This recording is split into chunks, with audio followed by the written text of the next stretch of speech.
The Iran conflict has opened a new rift between the United States and some European leaders, with US President Donald Trump stepping up his criticism of their stance on the war.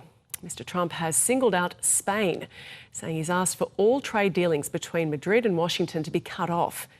Spanish Prime Minister Pedro Sanchez has denied US requests to use his country's bases as part of the operation. President Trump has suggested the US may seek to use the bases without permission. We could use their base if we want. We could just fly in and use it.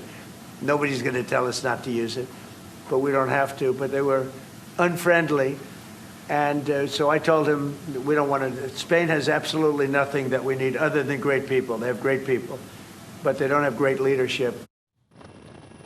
France, Britain and Greece are sending air defence forces to Cyprus after drones struck a UK base on the Mediterranean island.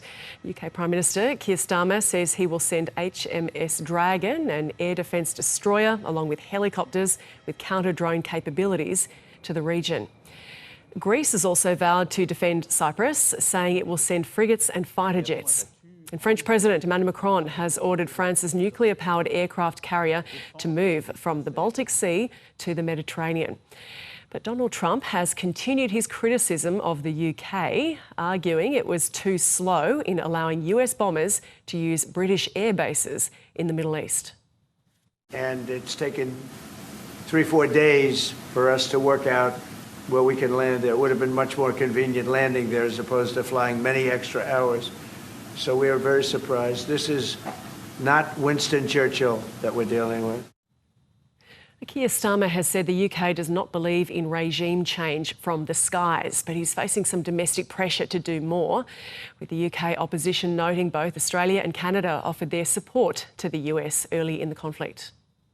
Yes, there's no question that Keir Starmer's weakness and dithering has damaged the UK's special relationship with the US. We'll now be considered a less reliable ally. The Canadians and Australians supported the USA when they took action against this murderous regime, which has slaughtered 30,000 of its own citizens.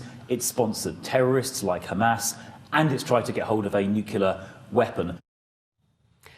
Now, Iran has warned that any European countries aiding the US would be considered an act of war. But Middle East analyst Bader Al-Saif has suggested Europe needs to offer the US more support.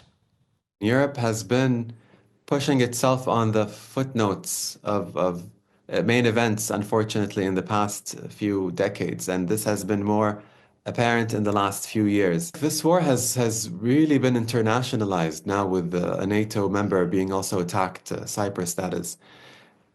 We cannot depend on the US for main security guarantees, and here the Gulf states, and I sit in Kuwait City, but the Gulf states in Europe share that we've long depended on the US and their defense mechanism. And I think it behooves us to strike a more independent path and probably even strengthen our ties as middle powers between the EU and the Gulf, something that we've already started doing.